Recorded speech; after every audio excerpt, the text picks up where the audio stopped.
Ya, tentunya target utamanya, ilustrasi saya pakai pergelangan tangan. Ya, pergelangan tangan.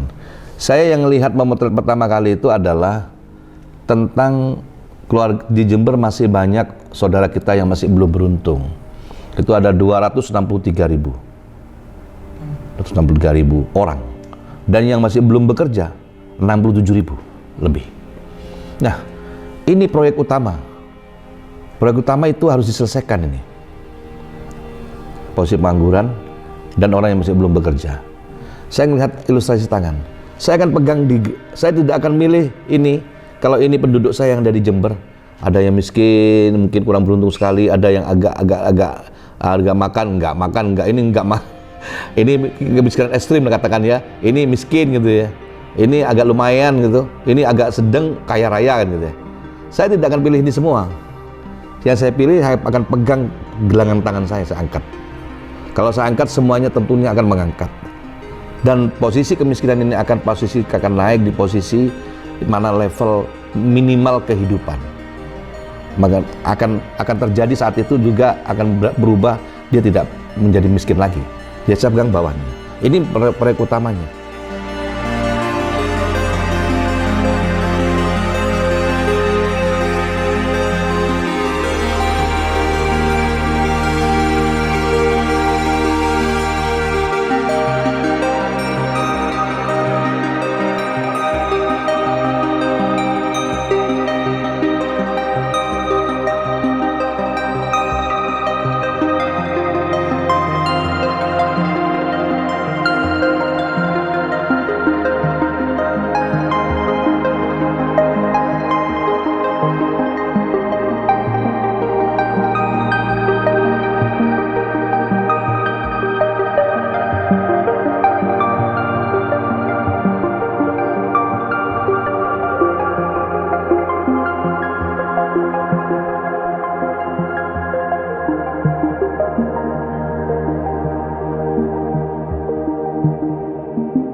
Cita-cita saya ingin jadi pengusaha, ingin jadi kontraktor, ingin jadi punya real estate gitu ya, semuanya semacam developer kan gitulah, seperti itu cita-citanya.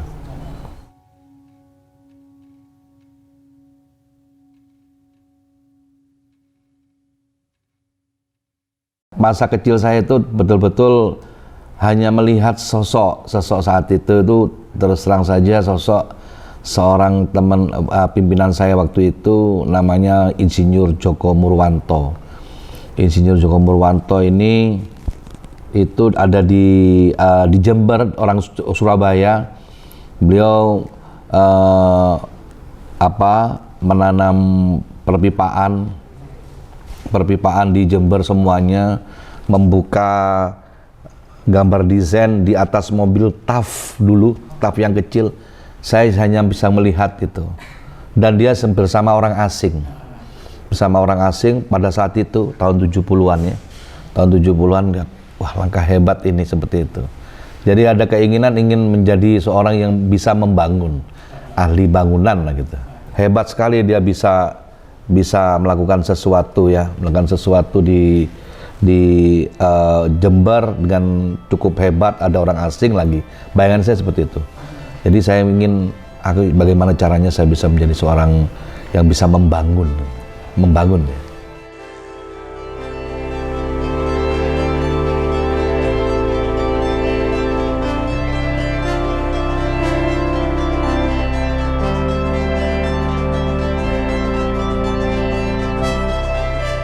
Jadi bupati sebenarnya bukan bagian dari cita-cita sama sekali.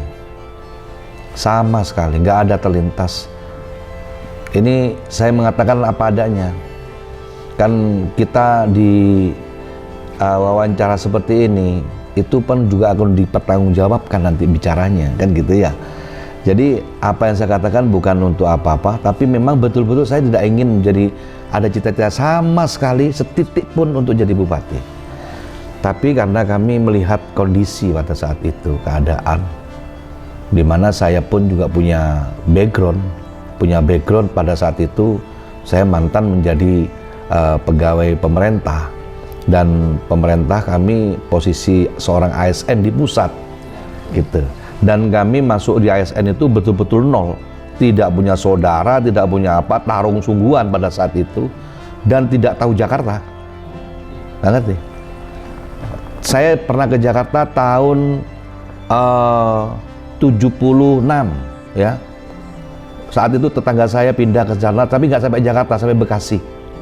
Dia nggak tahu Jakarta, Bekasi tahu. Bekasi. Balik lagi naik truk pada saat itu. Naik truk, tidur di alas roban Semarang. Saya pernah tidur di bawah truk, di alas roban. Dan saya tidak suka di Jakarta. Nggak suka saja dengan keramaian. Mulai kecil nggak suka. Tapi justru tidak suka itu justru yang di Jakarta. Hidup saya justru di Jakarta, habis 25 tahun saya di Jakarta. Gitu. Dan cita-cita bupati sebenarnya nggak ada sama sekali. Tapi begitu saya pensiun dini, jadi pegawai negeri, pulang ke Jember,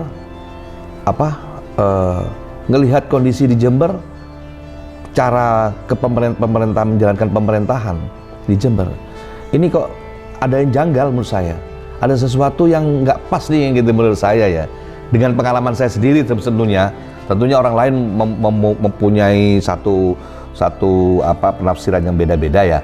Tapi menurut saya ini bakal salah ini. Nah, saya main tebak-tebakan sama keluarga itu, Mas. Tebak-tebakan sama. Nih, coba lihat nih. Sebentar lagi pasti rame nih. Nah, rame bener kan? Nih, lihat lagi. Sebentar lagi pasti gini, rame lagi dan gitu, Mas. Karena nggak stabil. Jadi tuh katanya keluarga, lu kamu kok ngerti, dan juga nggak ngerti gimana itu pekerjaanku di Jakarta kok. Kayak gitu, Mas. Gitu.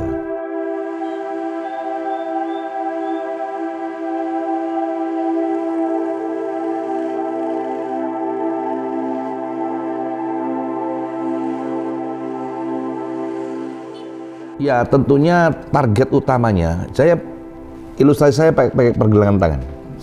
Ya, pergelangan tangan. Saya yang lihat memotret pertama kali itu adalah tentang keluarga di Jember, masih banyak saudara kita yang masih belum beruntung. Itu ada 263.000 orang. Dan yang masih belum bekerja 67.000 lebih. Nah, ini proyek utama. Proyek utama itu harus diselesaikan ini. Posisi pengangguran dan orang yang masih belum bekerja. Saya melihat ilustrasi tangan. Saya akan saya tidak akan milih ini kalau ini penduduk saya yang dari Jember. Ada yang miskin, mungkin kurang beruntung sekali, ada yang agak makan, enggak, ini enggak makan. Ini kemiskinan ekstrim katakan ya. Ini miskin gitu ya. Ini agak lumayan gitu. Ini agak sedang kaya raya kan gitu ya. Saya tidak akan pilih ini semua. Yang saya pilih, saya akan pegang gelangan tangan saya angkat. Kalau saya angkat, semuanya tentunya akan mengangkat. Dan posisi kemiskinan ini akan naik di posisi mana level minimal kehidupan. Maka akan terjadi saat itu juga akan berubah, dia tidak menjadi miskin lagi. Dia saya pegang bawahnya. Ini proyek utamanya. Makanya kami sampaikan tadi dulu itu yang namanya Wiswayai Benahi Jember tadi, karena apa yang dibenahi? Semuanya nggak dibenahi. Dan saya melihat kondisi saat itu memang betul-betul harus dibenahi semuanya. Ternyata apa yang terjadi saat ini benar-benar dibenahi semuanya. Dan terus terang ampun. Semua sektor ada yang ampun. Kekuatan saya, dan itu potensi orang-orang banyak yang ada suka ada nggak suka, itu biasa ya. Dan terutama mohon maaf ya, teman-teman saya yang mendukung masih marah sama saya nih. Karena di mata saya sekarang ada 2,6 juta. Iya. Yang pendukung kami, tim ini kan jumlahnya hampir 12.000 14.000-an orang lah. Ya, tambah keluarganya paling sekitar 50.000 lah gitu ya. Gitu ya. Ini 2,6 juta. Saya bagaimana harus merangkul 2,6 juta ini, bukan merangkul, menyelesaikan persoalannya. Jadi saya ada salah juga, banyak salah saya terhadap pendukung-pendukung saya. Iya, banyak salahnya. Ya saya minta maaf itu, karena nggak bisa dilakukan semua. Bro, saya bukan membersihkan piring kotor, piring pecah dan kotor, berantakan. Itulah Jember. Asik, tapi ini kan asik ini. Jadi memang tugas utamanya menyelesaikan ketimpangan sosial. Ya, jadi saya harus pilih, Mas. Piring pecah ini mau yang sebelah mana diambilkan dulu, yang mau disambung. Ayo, saya mau tanya. Bingung kan? Tangan saya cuma 2. Iya kan? Saya harus merangkai piring itu. Bisa jadi kalau seperti main apa itu, yang kita taruh barak, terus klop itu apa namanya? Puzzle. Bisa salah taruh piringnya. Contohnya siapa? Jadikan pegawai pejabat sudah meninggal jadi pejabat lagi ya.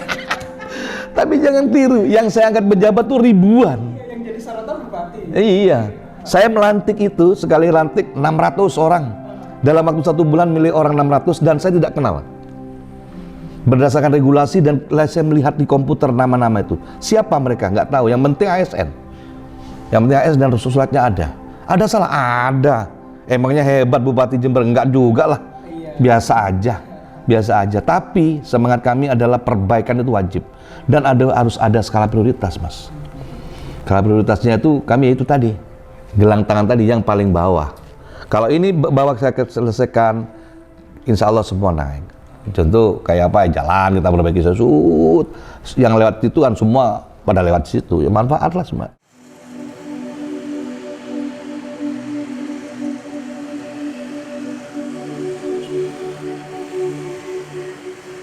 Adalah birokrasi keterbukaan. Yang pertama saya trust dulu. Iya, di hadapan saya itu saya hilangkan namanya barrier ini dulu, dukung saya, nggak dukung saya, nggak peduli amat. Yang penting dia ASN, dia harus profesional dan dia harus loyal sama saya. Kenapa harus loyal sama saya? Aku bupatinya kok gimana, nggak loyal gimana? Iya nggak? Kalau nggak royal lu ngapain? Meskipun Anda pinternya setinggi langit, sedalam bumi, Anda nggak loyal, pergi aja sendiri, bikinlah perusahaan sendiri. Ya kan? Kita perlu loyal dong. Sama siapa? Pemimpin cuma satu, Mas. Imam tuh satu, Mas. Nggak ada imamnya 2 gitu, nggak ada. Satu, pemimpin satu. Jadi harus loyal, harus profesional pendekatannya, dan loyalitas harus ada.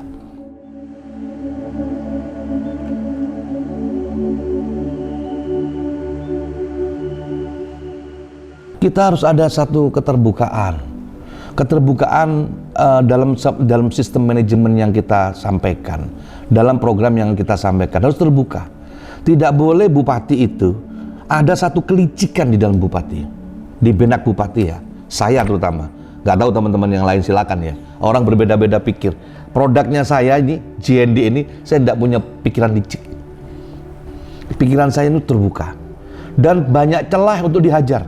Kalau memang cari salahnya Pak Hendi, banyak sekali, segunung apalagi Pak Hendi, banyak dosanya, banget banyak dosanya. Dan saya sekarang ini membersihkan dosa, tidak mau nambahin dosa, Mas. Tidak mau nambahin dosa. Namanya janji-janji semua penuhin semua dong. Iya dong. Tapi kapan ya? Tahap dan pelan-pelan. Tahap. Piringnya pecah Pak. Kecuali piring utuh ya. Jangan lupa teman-teman. Kadang-kadang kita harus reminded lagi pikiran kita. Ya, pikiran kita. Sekarang kondisinya sudah enak. Ingat 2-3 tahun yang lalu. Ngapain lo? Ngapain Anda pada saat itu? Kita sedang berantakan loh. Dan sekarang kayak apa sekarang? Kan gitu Mas. Ya kan? Menghargai seseorang itu adalah satu sifat gentleman bagi seseorang, siapapun itu. Saya sederhana saja, punishment dan reward saya ucapkan bersama-sama. Kalau Anda kerja harus bagus seperti ini, targetnya ini, harus begini. Kalau nggak bisa Anda bertanya. Kalau Anda bertanya, Anda nggak mau bertanya, ternyata Anda gagal juga, berhenti aja jadi ASN. Langsung di depan orangnya saya. Dan itu saya umumkan di depan orang banyak. Karena terbuka, asik terbuka. Udah berhenti aja lah. Negara rugi bayar sampean. Iya, saya mah digaji sama rakyat, jangan enak-enakan, jangan sok. Gitu. Saya juga sama pelayan rakyat. Wah nggak asalnya batur ya kok, kan? Pembantu kita, pelayan. Panjenengan ada bos saya yang harus saya layani. Tentang dilayani itu puas dan tidak puas tergantung panjenengan. Kan saya disuruh jadi pelayan, gitu.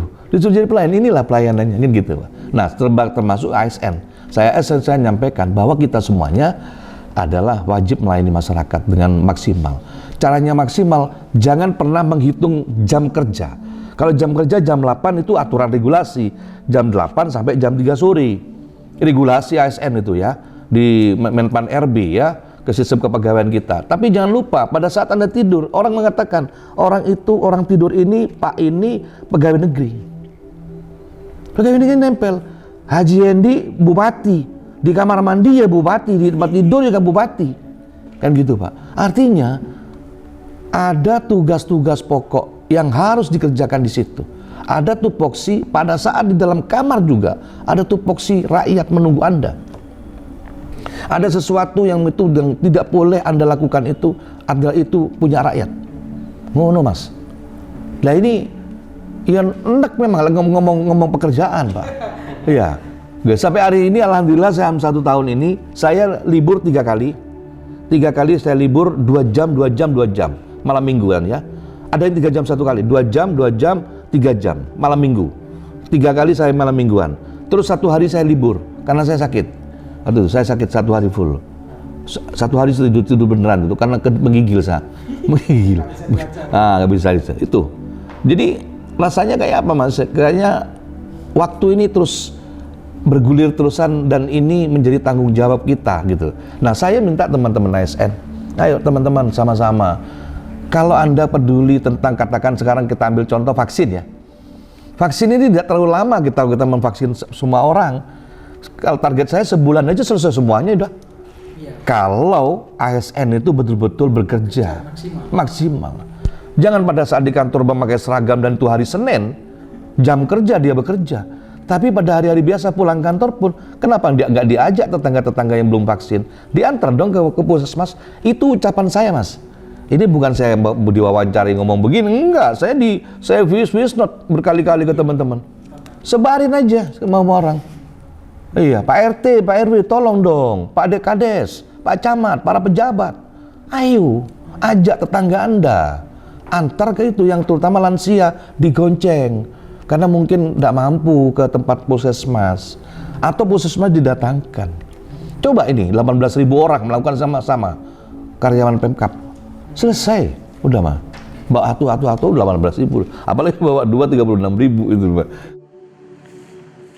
Saya itu tadi, saya akan mulai membiasakan memang tidak harus sabar dan harus banyak bicara saya dengan teman-teman ASN terus untuk mengait ayo Rek, ini kapan lagi mumpung kita, jadi bahasa saya ini bahasa gini Mas, mumpung kita masih diberikan nyawa pertama. Jemberan nih bahasa, sorry ya. Ya, mumpung kita masih diberikan nyawa. Yang kedua, mumpung kita masih diberikan jabatan. Mumpung, maksimalkan untuk nolong masyarakat.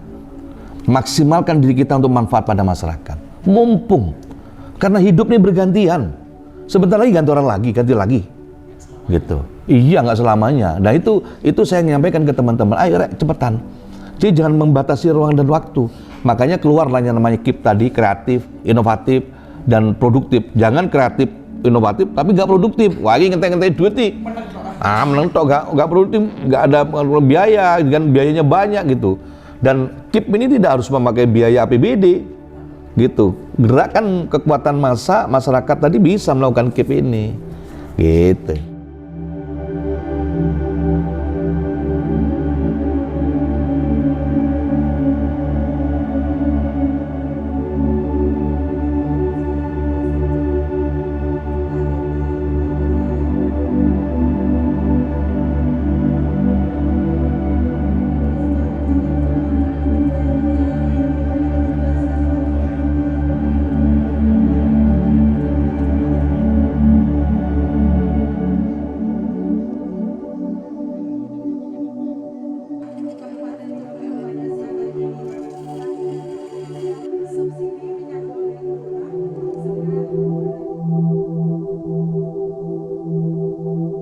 Negeri ini luar biasa, Mas. Negeri kita ini, Indonesia ini. Ada barusan Pak Presiden mengeluarkan Perpres nomor 12 tahun 2021. Bulan November, baru kemarin. Itu mengatakan, beliau menyampaikan di dalam Perpres itu, gunakan 40% anggaran pengadaan barang dan jasa. Itu kalau di Jember ini sekitar 700 miliar. Untuk membeli produk-produk UMKM. Jadi Pemkab membeli itu. Kalau memang Pemkab butuh, katakan butuh kue gini. Udah, butuh kue ini nilainya sampai 300 juta sama gitu. Nggak usah tender-tenderan, dah beli aja. Tapi memakai syarat pakai e-katalog lokal. E-katalog lokal. Diteken sama bupati, dikirim ke LKPP pusat. Sampai LKPP turun, saya akan beli ini. Katakan beli kue ini. Kue ini katakan di Jember 1.000, 2.000 rupiah katakan ya. Di Lumajang harganya 1.000, saya boleh beli yang 2.000 ini. Oke, berarti Kenapa? Punya uangnya ke rakyatku sendiri, uangnya muter di sini. Iya. Jadi ini bagian packaging bagaimana kita mencintai namanya local wisdom, mencintai produk lokal. Kita ini masih belum banyak yang cinta produk lokal. Kalau kita punya cinta produk lokal, kita mau bicara tentang apa? Pariwisata. Kita punya berpuluh-puluh tempat pariwisata yang belum diapa-apakan sampai hari ini. Kita mending ke tempat lain aja. Ke Malang. Kenapa kamu mesti ke Malang? Malang bagus juga sih, bagus ya untuk inovasi. Jember banyak, mau ke Jember janji besok Anda ajak sama saya. Ada tempat 7 bidadari. Air terjun 7 bidadari. Luar biasa, tempatnya dingin, Pak. Kalau nggak pakai jaket sama kedinginan. Dingin. Airnya luar biasa. Jalan aksesnya kurang lebar. Kayak gitu, kalau itu kita kerjakan bersama-sama dengan Pokdarwis gitu ya, kelompok sadar wisata, kan luar biasa. Gitu. Tanahnya milik perhutani itu sekarang apa? Masyarakat sekitar itu harus ada cinta produk lokal itu, kemaslah itu. Nah, ini yang sekarang akan saya hidupkan kembali, bagaimana masyarakat sekitar tadi. Kalau Pemkab Jember tidak mungkin meraih se-Kabupaten Jember yang luas areanya 29 kilo, 29,8 km persegi. Nggak mungkin luasnya segini besar, Mas. Harus menggunakan teman-teman masyarakat di sekitar, kita berikan edukasinya. Latihan kerjanya kita. Jalannya kita lebarkan, kita kasih edukasi, mereka yang mengelola. Pakailah sendiri gitu. Nah, kalau titik-titik itu bisa hidup, ekonominya luar biasa.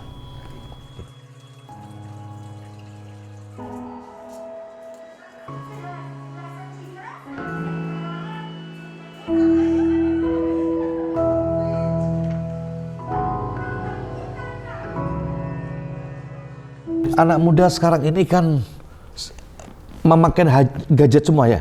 Semua memakai gadget semua. Sekarang ini kan banyak sekarang yang menulis ya. Dengan menulis mereka membuat satu berita-berita yang bermacam, buat vlog bermacam-macam ya. Itu kan bisa menghasilkan juga, Mas. Bisa menghasilkan juga itu. Itu yang anak muda yang inginnya bajunya bersih, naik motor ke kafe, duduk, minum kopi, merokok, pulang, begitu saja. Tapi sebenarnya saya mengajak anak muda ini, itu tadi. Saya akan memicu lagi teman-teman milenial kita ini untuk suka produk lokal. Karena bermain untuk membangkitkan ekonomi anak muda supaya bisa eksis, Mas. Sampean itu harus melihat kekuatan sumber daya alam kita. Kita harus melihat sumber daya manusia kita di Jember. Kenapa seperti itu? Sumber daya alam kita ini yang luar biasa ini belum disentuh. Perlu tangan-tangan anak muda. Digital penting, tapi lebih penting lagi, ujungnya digital adalah konsep kerja real. Apa kerja real itu? Ada barang. Anda mau virtual terusan memang, nonton TV saja, di ruangan sempit itu saja. Iya. Tapi untuk untuk melihat real keadaan alam yang sebenarnya, kan harus ke lapangan, kan harus melihat kondisi alam kita. Nah itu yang kita harapkan dari teman-teman anak muda-muda kita ini untuk bisa membuka wacana itu, membuka langsung masuk ke kegiatan-kegiatan real. Karena kalau tidak ada kegiatan-kegiatan real di seperti itu, hanya bertumpu pada sistem digital saja, nanti itu akan terbatas pola berpikir menurut saya. Hanya diam di dunia mayanya saja.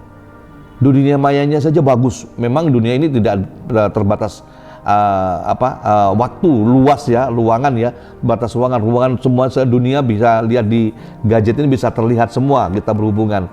Tapi kehidupan badan ini, jasmani ini perlu kondisi real, ya, gitu ya. Kondisi realnya tuh ngelihat ke lapangan, ngelihat ke rekreasi, tempat-tempat wisata, tempat-tempat kuliner, kan gitu. Perlu dimakan juga.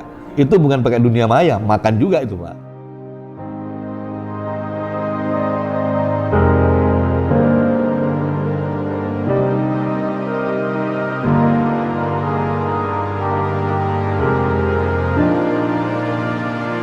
Saya berharap ini, Jember ini terlalu banyak UMKM, banyak sekali UMKM kita Jember kan.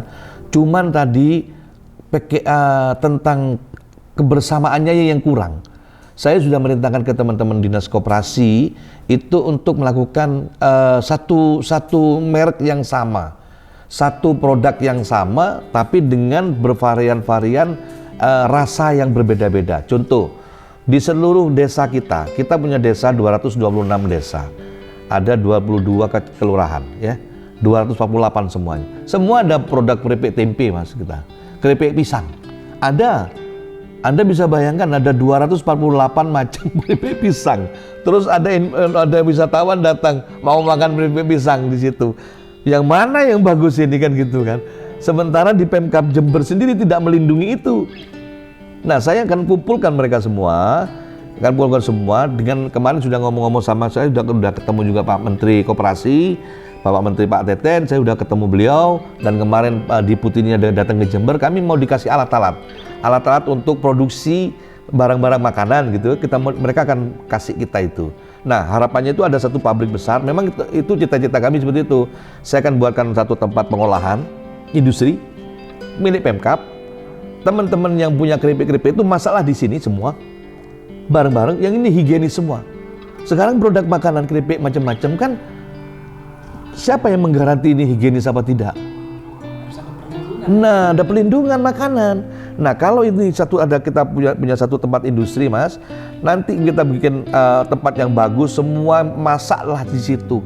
Mereknya siapa saja, tapi ada logo satu J itu memang kita akan tempelkan, karena nanti jangan sampai diklaim sama orang lain J aja, J yang bermacam-macam warna-warna itu sebenarnya logo Pemkab yang ditaruh warna-warna di situ, ilustrasinya di situ. J pisang apa, keripik pisang apa, terserah mereka. Tapi tempat masaknya satu. Tujuannya nanti kalau ada wisatawan atau dicek tentang keamanan BPOM-nya, macam-macam, ini loh Pak tempat produknya, kan keren. Nah, kalau sekarang kan ada yang masak di situ, ada yang masak di situ, pakaian ini, nah ini seperti itu, Pak. Nah, salah satunya kita akan dorong di situ.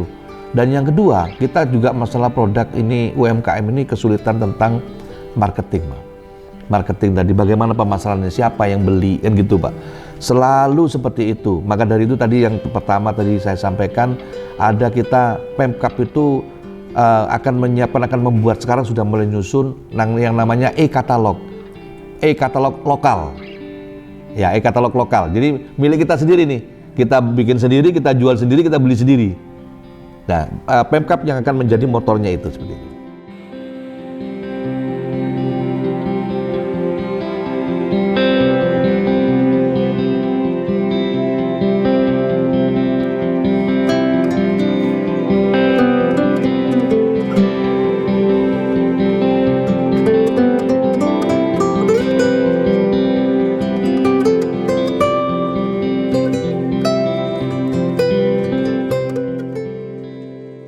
Wih banyak Pak. Kita ini nggak boleh miskin kita Jember. Nggak boleh. Saya masih nggak percaya itu. Betul. Saya nggak percaya Jember banyak orang miskin. Kita ini punya uang banyak, kita punya deposit banyak Jember. Cuman masih belum digali saja. Belum digali saja. Dan ini saya untuk meningkatkan PAD itu banyak Pak. Yang sampai sekarang ini masih belum dilakukan maksimal. Hanya kulit arinya saja. Ya, beberapa tempat seperti kekayaan punya Pemkab ya. Ini kita nggak ngomong punya orang loh. Saya nggak ngomong punya orang, punya Pemkab. Kalau ngomong punya orang nanti marah orang nanti ya. Punya Pemkab sendiri aja. Meskipun punya orang itu juga punya kewajiban untuk PAD. Saya nggak ke sana dulu. Kita punya Pemkab dulu. Seperti pertama punya Pemkab ini seperti Gunung Sadeng. Ya, Gunung Sadeng itu udah tanahnya 200 hektar kurang lebih. Itu tanahnya sertifikat hak miliknya Pemkab. Di atasnya berdiri Gunung Sadeng. Ya, Gunung Sadeng tentunya itu bisa mendapatkan nilai value yang lebih. Ya, punya added value yang lebih, nilai tambah yang lebih untuk bisa melihat bagaimana masyarakat sekitar Gunung Sadeng itu bisa makmur. Coba sampean perhatikan sekarang. Datanglah habis ini ke sana. Lihat itu yang di sekitar Gunung Sadeng. Semua di bawah, semua kurang beruntung semua. Ini nggak benar ini, gitu. Jadi yang harus menikmati Gunung Sadeng itu Mas, itu adalah masyarakat sekitar dulu. Bukan Jembernya dulu, masyarakat sekitar dulu. Karena setiap pagi hari, habis subuh dia keluar, ada angin berhembus, yang ditiup, dia hirup hidungnya itu, masyarakat, anak-anak saya yang di sana, saya kan bapaknya. Anak-anak saya, anak saya di sana itu ngirup apa Mas? Debu. Kapur. Mudah-mudahan saya doain panjang umur semua di sana. Karena setiap hari dia harus makan itu. Kapur dihirup terus. Dan harusnya kan mereka harus minum susu. Tambahan nutrisi gizi yang lebih daripada orang Jember rumahnya jenengan di sini. Di sini zaman tidak ada urusan dengan Gunung Sadeng. Saya Pak Jendi tidak ada urusan dengan Gunung Sadeng, rumah saya di sana. Nggak ada kena polusinya Gunung Sadeng. Tapi yang sekitarnya dari lahir dulu sampai hari ini. Sampai hari ini, apa yang mereka nikmati? Nggak ada. Rumahnya tetap aja plafonnya tingginya 2,5 meter. Tetap pendek masuknya ke dalam gini. Sepanjang itu banyak. Nah ini tidak boleh lagi. Kami akan bagaimana mengelola Gunung Sadeng ini dengan baik, dengan profesional. Bukan kardia, bukan karpe dewe. Bukan, tetap dalam regulasi aturan. Kembalikan haknya rakyat di situ. Ya, kembalikan haknya rakyat, kembalikan itu bahwa Gunung Sadeng itu adalah milik pemerintah. Dan di situ harus bisa dinikmati semua secara profesional. Ya, mungkin jenengan mau buka pabrik itu buka aja. Kalau bisa buka 20, 30 pabrik monggo. Ya, tapi bagaimana kompensasinya dengan Pemkab Jember? Pemkab Jember akan berikan kepada anak-anaknya di sana. Kan begitu, Mas? Nah, ini itu satu. Yang dua, banyak lagi. Banyak pasar. Kita punya 30 pasar gede-gede. Pasar rugi pasarnya. Mana ada punya pasar rugi gimana kalau nggak Jember ini? Kacau ini, kacau balau ini kan. Jadi sekarang masih merapikan Mas. Terus saya ucapkan begini langsung ditagih besok. Nggak bisa. Nanti saya dipukul orang nanti. Kan gitu. Untuk waktu bikin apanya dulu, regulasinya dulu, bikin perdanya dulu, masih polemik tentang perda, masih di counter teman-teman, dikritisi kan bagus itu, supaya lebih bagus kan, lebih mateng gitu. Saya seneng dikritisi, asik itu, gitu. Sama ngerti rawon nggak? Rawon, warnanya apa rawon? Keruh ya, keruh ya. Tapi kan rawon namanya. Kalau bening, sop. Nah, iya. Jadi rawon harus kasih keluak Mas, hitam. Jadi hitam rawon. Polos, sop. Itu. Jadi yang namanya kritisi itu tidak selalu itu jelek. Oh asik itu. Justru aku mungkin ini kritisi untuk dijadikan rawon ini. Oh yang ini untuk dijadikan sop. Asik kan gitu.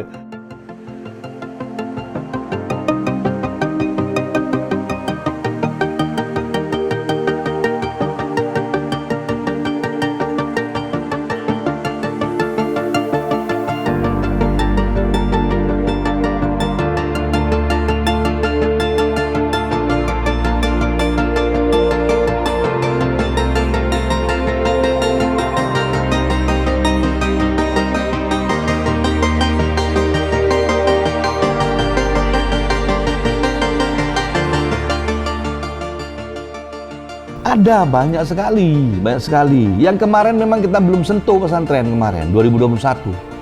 Kita masih nyentuh yang lain-lain dulu. Gitu. Apa yang lain-lain dulu itu? Kami RT RW, seluruh RT kami saya berikan jam sostek. 18.600 RT RW yang termarginalkan dari zaman dahulu kala sampai hari ini. Ya, kami tahun 2021 saya kasih jam sostek. Saya lindungi kematiannya. Kenapa kok dilindungi kematiannya, Mas? Orang mati itu enak, gak tanggung jawab. Lah sing hidup siapa tanggung jawab? Ayo. Terus RT kita, kalau udah meninggal, keluarganya bagaimana tak? Kami hadir untuk melindungi, memproteksi itu. Kenapa kok di situ diproteksi?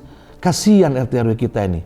Ini adalah betul-betul ujung tombak kesuksesan Jember.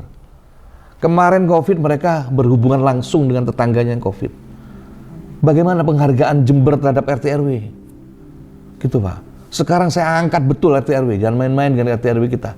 Gitu. Sekarang orang berebut mau jadi RT RW. Coba dari dulu, yang jadi RT orangnya umurnya 60, 65 kan gitu, tua-tua. Jadi RT berapa tahun Pak? Hampir 15 tahun, 20 tahun. Gitu. Karena nggak ada yang mau jadi RT toh. Kan gitu. Saya dulu saya mantan RW tahun 81. Saya RW termuda di Jember tahun 81. Ya, saya pernah jadi RW Mas di kampung saya, tanyakan di kampung saya. Pernah mantan RW. Makanya saya tahu bagaimana susahnya jadi RT RW itu. Nah, kami proteksi di sana. Proteksi untuk RT RW kita. Dan ini adalah bagian yang harus diutamakan. Bukan kami nyisikan pesantren, tidak. Nah, setahun ini pesantren. RT RW sudah selesai. Tahun ini kami juga membersihkan buruh tani. Di mana buruh tani itu banyak, warga kita tuh masih banyak Mas. Lahir susah, kerja susah, mati juga susah. Masih ada di Jember. Gak ngesano sampean. Aku sedih Mas. Tenan ini, aku betul-betul ini tak benakno tenan ini. Gak rela saya seperti ini, apa ini? Gitu Mas. Mau sore kok ini mau gak seneng belas kan gitu. Dan ini kami sekarang sisihkan 10.000 orang untuk asuransi tenaga kerja ya, di jam sostek kita untuk mereka 10.000 untuk buruh tani, 5.000 untuk nelayan. Ini mau saya tambah lagi untuk buruh di tembakau, buruh tembakau kan kasihan itu Pak. Kalau tiap hari minum tembakau masukkan sakit di situ nanti. Itu bentuk jawaban langsung atas keluhan masyarakatnya. Iya. Tahun ini kita untuk pesantren kita siapkan kolam. Kita siapkan kolam ikan. Kita akan siapkan pesantren ini di Jember ini ada 650 yang gede gitu. Total ada 1.100. Termasuk yang kecil-kecil ya. Pesantren tuh. Ini persoalannya setelah lulus jadi pesantren mau jadi apa? Kalau jadi guru ngaji gini-gini wajib sudah. Mengamalkan ilmunya wajib. Tapi mereka kan harus berkeluarga Mas. Berkeluarga punya anak istri, dimakan apa anak istri ini? Iya dong, nggak mungkin dia harus tanggung jawab pada anak istrinya. Jangan sampai dia hanya mempelajari ilmu agama, anak istrinya nggak diselesaikan. Ini nggak selesai nama ilmu agama ini, gitu. Enggak, belum selesai kayaknya belajarnya. Nah, yang seperti ini adalah satu bagian yang harus Pemkab harus masuk. Supaya mereka siapapun nanti yang jadi masuk pesantren Jember itu akan mendapatkan pelatihan seperti BLK, Balai Latihan Kerja, tapi sekalian diberikan modal usaha. Contoh, mama, kita kasih belajaran, kamu suka apa? Betulkan handphone. Saya akan panggilkan ahli tukang handphone, diajarin di situ, begitu selesai kita siapkan konter, kita belikan alat. Kamu nanti lulus di sini tempatmu kerja. Gitu, Mas. Yang penting jangan, Pak, saya cita-citanya buka toko emas. Oh, buka kan tuh, wah kecelakaan loh. Lah toko emas aku ae ngono, Pak. Loro kabeh ngono. Ya sing abot-abot, Mas, ya sing enteng-enteng ae gitu ya.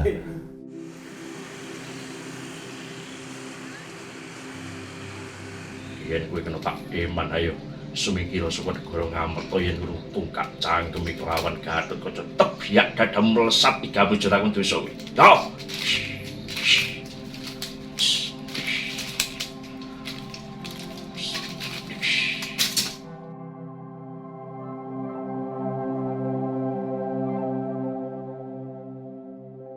bukan terjebak budaya seni Jember nyungsep. Malah bahasanya lebih Nyungsep enek gitu ya. Mau kemana Jember ini gitu kan ya. Makanya gini ya, jadi Jember ini jangan banyak bermacam-macam budaya, banyak sekali, jangan diklasterisasi.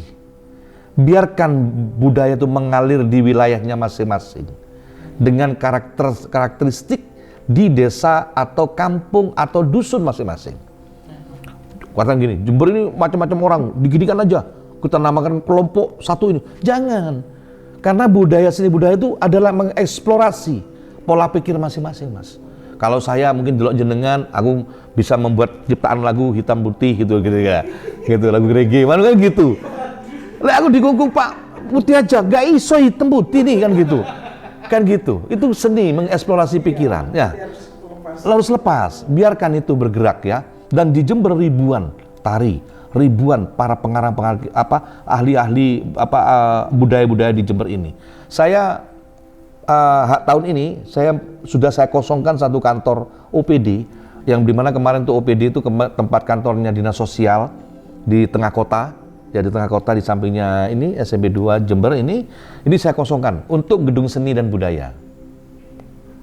Nah, satu. Yang kedua, saya sudah membuat surat edaran kepada seluruh instansi terkait semua stakeholder untuk setiap ada kegiatan meeting, rapat di hotel, rapat di kantor mereka yang jumlahnya mendatangkan orang luar-luar, harus ada seni budaya meskipun hanya satu lagu atau satu tarian 5 menit saja mereka. Itu sudah saya lakukan mulai tahun 2021 Mas, dari awal udah.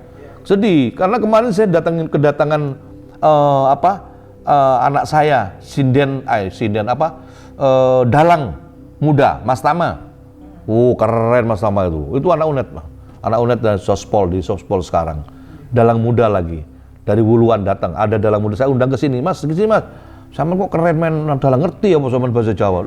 Pak saya dalang, ngerti bahasa dalang. Oh iya, gimana sepingin lo macam-macam. Itu juga ada pimpinan sinden Jember Mas, sinden. Terus ada datang juga ahli membuat wayangnya, ya tukang membuat wayang. Ada juga datang juga ahli membuat alat gamelan. Ya, juga terus ada yang satunya yang datang satu lagi juga ahli di dalam kosakata nada di dalam persindenan itu, gitu. Kemarin ada 8 orang ke sini. Seminggu yang lalu saya undang ke sini. Nangis Pak ini, yang terutama sindennya yang nangis. Ada ruang ini gitu ya. Baru ada ruang kami dipanggil bupati ke sini kata dia. Bu, saya bilang, Ibu apa yang bangga di sini? Saya baru dipanggil bupati, Bu, jangan, Ibu yang harus bangga itu ini adalah tempat rumahnya Ibu. Saya bilang, Ibu ini di sini ini rumah Ibu, saya Bupati Jember ini penjaga rumah ini. Kamar yang saya pakai di sini satu kamar saja, lainnya kosong. Kalau panjenengan yang tidur aja di belakang. Tapi gantian Bu, nanti takut ada tamu datang. Dan belakang itu tamunya untuk tamu-tamu kalau ada pejabat. Saya penjaga pendopo. Pendopo harus saya bikin bagus. Kenapa bikin bagus? Untuk kehebatan orang Jember, untuk sebagai kebanggaan orang Jember. Bukan keagungan saya, enggak. Rumah saya bagus Bu juga. Saya bagus mau tidur di rumah saya, kenapa? Mau tidur di sini. Cuman harus di pendopo tidur sampai menerima tamu sampai pagi-pagi, saya nggak sempat pulang. Saya tidur di pendopo Bu, saya bilang gitu. Nah cuman begini, artinya apa? Pendopo ini janganlah dijadikan sebagai orang yang orang takut. Eksklusif, enggak lah. Kalau mau ketemu Pak Hendi mungkin repot. Ya Pak Hendi memang repot. Gantian. Yang dilayani orang banyak. Ini kadang-kadang konco-konconya nesuan lebih aku loh. Gak diterima nesu. Ini santai. Enggak. Apresiasi terhadap seniman termasuk Jenny nyanyi lagu buat ulang. Wah itu saya suka. Pertama gini, bukan apresiasi pada seniman saja. Keluarga saya keluarga seni Mas. Dari orang tua kami itu seni semua. Jadi saya memang bukan mumpung saya malah kembali mumpung saya jadi bupati dan saya memang suka seni, ya sudah saya teruskan gitu. Saya wujudkan. Teman-teman ngajak apa? Ayo. Ini cuman karena menghadang Covid saja. Mas. Kalau nggak ada menghadang Covid Mas, Anda nggak saya bikin tidur 24 jam. Nanti lihat COVID dilepas sama pemerintah ini. Oke, aman COVID. Saya bikin tidak tidur Jember ini. Tidak sempat tidur. Karena sayang kalau tidur kita kelewatan kegiatan yang dibuat oleh Pemkab Jember.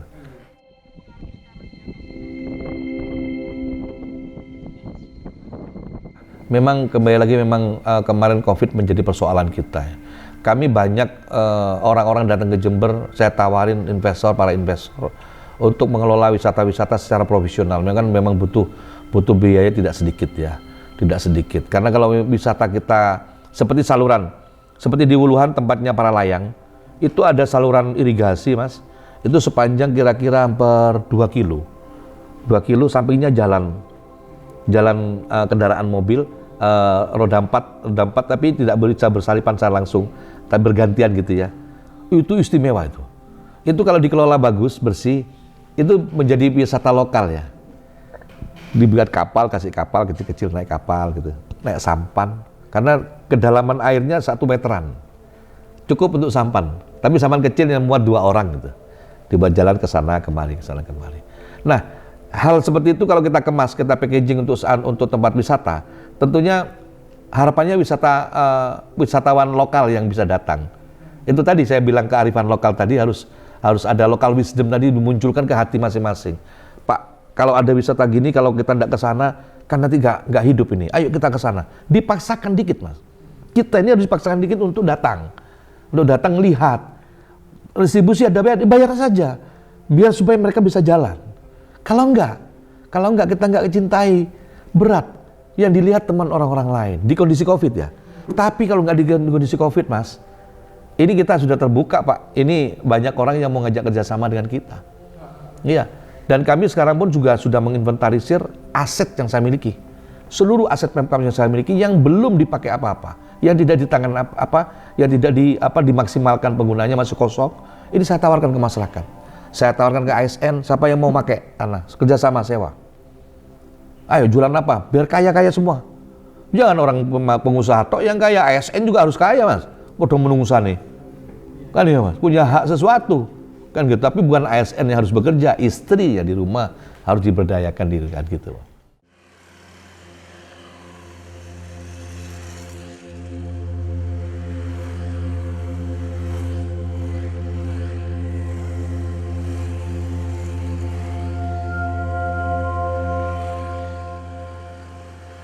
Ini saya kuliner Jember ini saya seneng, dan rata-rata kuliner di Jember ini enak-enak.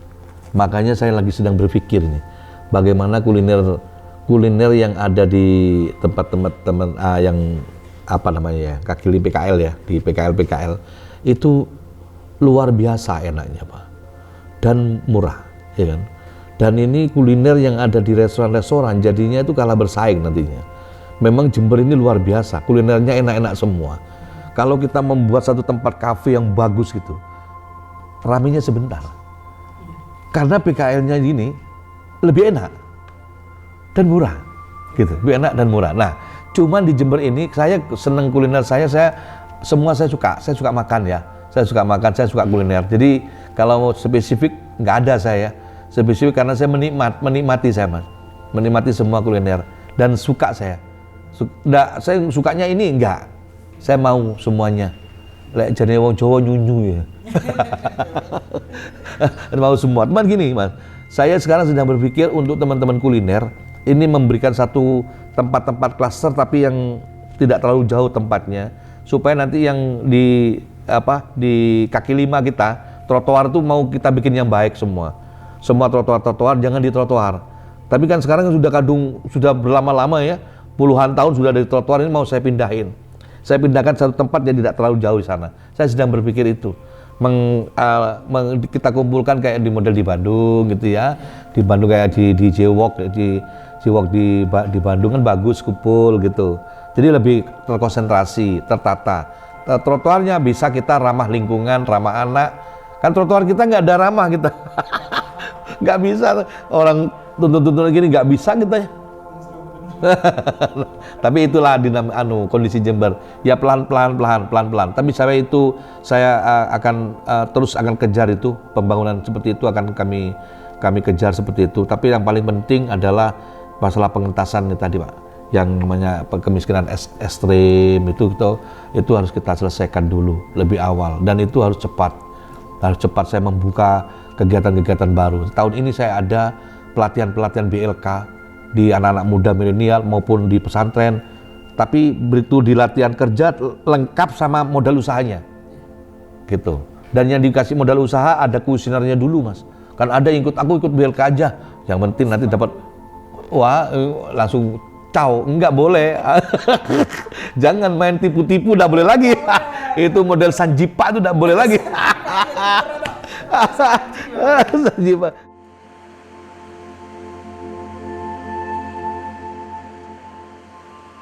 Jadi adil itu wajib Mas, dan saya akan berusaha adil. Tapi adil tadi tidak sederhana juga, karena itu tergantung dari diri kita juga. Yang namanya adil tidak harus sama, harus proporsional. Tidak boleh adil itu sama. Kalau sama adil itu sama, bahaya itu. Bahaya. Ya kan? Harus proporsional. Sekarang bagaimana yang proporsional? Sekarang saya punya toko saya aja lah, gak usah orang lain. Pendapatan saya dengan karyawan saya harus lebih banyak saya. Kenapa? Saya kan harus bayar listrik, bayar ini, bayar pajak, bayar macam-macam. Loh, bangun sistem. Nanti karyawan saya itu bagaimana nanti? Kalau ini disamakan kan nggak mungkin. Dari keuntungan margin yang didapatkan tentunya harus dipotong-potong semua. Dan saya harus siapkan yang namanya biaya penyusutan dan lain sebagainya. Itu kan sistem ekonomi tadi kan bentuk sistem keadilan yang disusun dalam sistem perekonomian gitu Pak. Karena ada nilai resiko. Jadi kenapa harus proporsional? Karena ada nilai-nilai resiko. Ada nilai risiko yang harus ditanggung. Kalau seandainya kita sama, adil itu sama, itu nilai risikonya tidak bisa nilai risikonya lebih besar, sana nilai risikonya lebih kecil, kan nggak seperti itu.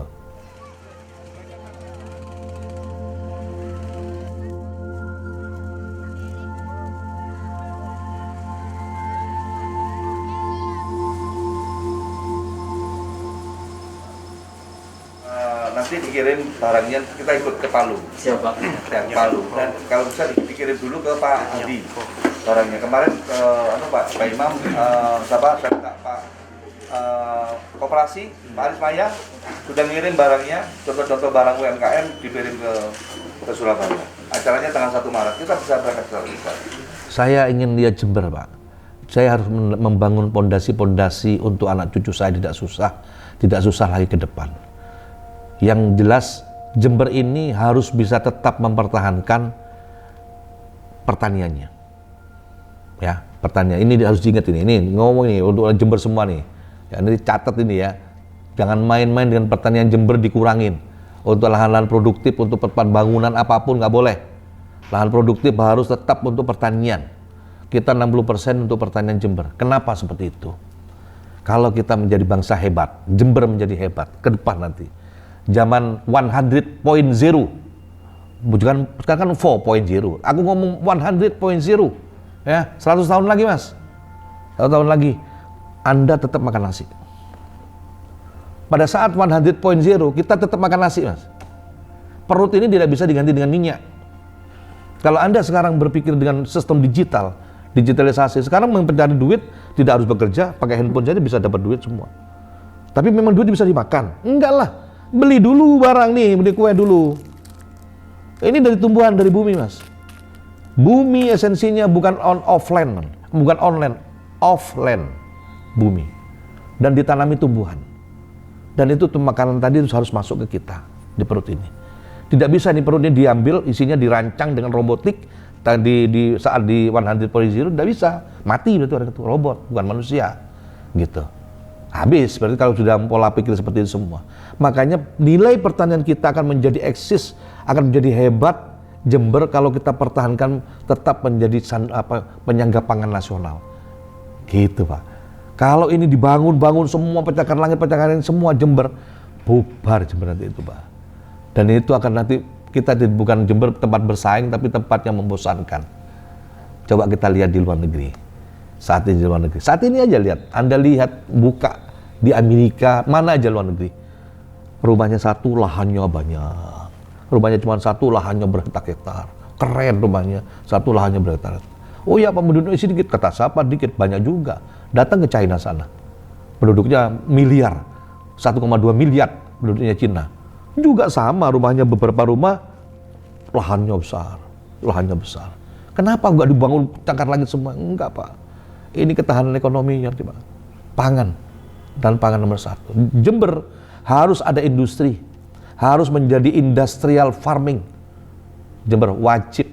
Bagaimana produksi padi kita diolah di sini, di produk turunannya pun juga ada di sini. Keluarnya sudah packaging. Bukan karungan jual 1 kintal, beli nggak ada lagi, nanti tidak boleh lagi. Kalau beli beras di Jember pakai packaging plastik, Pak. Ini yang mutu ini mutu ini. Ini ada banyak added value, nilai tambah yang luar biasa. Sekarang kita masih jual karungan. Habis diseleb, plek dijual, tidak boleh kayak gitu. Harus jadi kecil-kecil, Mas. Itu nilainya luar biasa mahalnya. Nah di situ. Nanti gabah diapakan? Enggak bisa digoreng, enggak gabah itu cuma ambil dan dikeripik. Mungkin bisa jadi kayak apa nanti diolah. Gitu, Mas. Industri kita masih kurang di Jember. Makanya nanti kita harus ada pelabuhan di Jember, bandara pun harus hidup kembali. Itu kalau udah ada industri, ada pelabuhan, itu ekspor impor kita bisa berjalan langsung. Kita ke Australia lebih dekat. Kita ke Sulawesi lebih dekat dari Jember daripada ke Surabaya. Gitu, langsung ke Australia lebih cepat. Ini potensi, Pak. Ingin melihat masyarakatnya seperti apa? Saya masyarakatnya tetap harus religi. Seperti inilah kita kuatkan religi, hubungan kita kembalikan antara ikatan silaturahmi di tiap kampung kita, tiap lingkungan kita yang akrab, itu tetap harus seperti itu. Dan itu bisa tumbuh kalau kita melakukan kegiatan-kegiatan yang bersama-sama. Bukan, jangan sampai kita merasa satu-satu hidup sendiri-sendiri, jangan. Kegiatan yang namanya poskamling, lakukan. Meskipun sekarang ada teknologi baru. Pak, sekarang nggak usah poskamling, pakai kode, pakai alarm aja, digital. Bunyi, tapi di dalam kamar dia, Mas. Di dalam rumahnya. Ngapain kita nggak tahu di dalam rumahnya. Kenapa? Teknologi yang masih lama, konsep lama, yang namanya poskamling, itu penting. Yang kedua, kerja bakti. Kerja bakti nggak bisa pakai handphone, Mas, digital, Mas. Pakai orang, Mas. Datang ke sungai kita, orang jalan. Terus yang ngasih makan siapa? Orang kampung kita tadi, Pak, saling memberikan sodakohnya. Itulah timbul keakraban itu yang akan menjadi pertahanan kita. 98 kita terjadi reformasi, ya, harga jatuh pada saat itu. Yang menguatkan Indonesia bukan pabrik-pabrik besar, bukan industri-industri yang menguatkan Indonesia masih bisa berdiri, tapi yang menguatkan adalah tradisional market, Pak. Pasar-pasar tradisional yang sepanjang jalur ada dari Sabang sampai Merauke sana. Kayak pasar-pasar Gebang, pasar Krempiang, gitu loh, Jember. Itu yang menguatkan. Duit itu berputar di situ.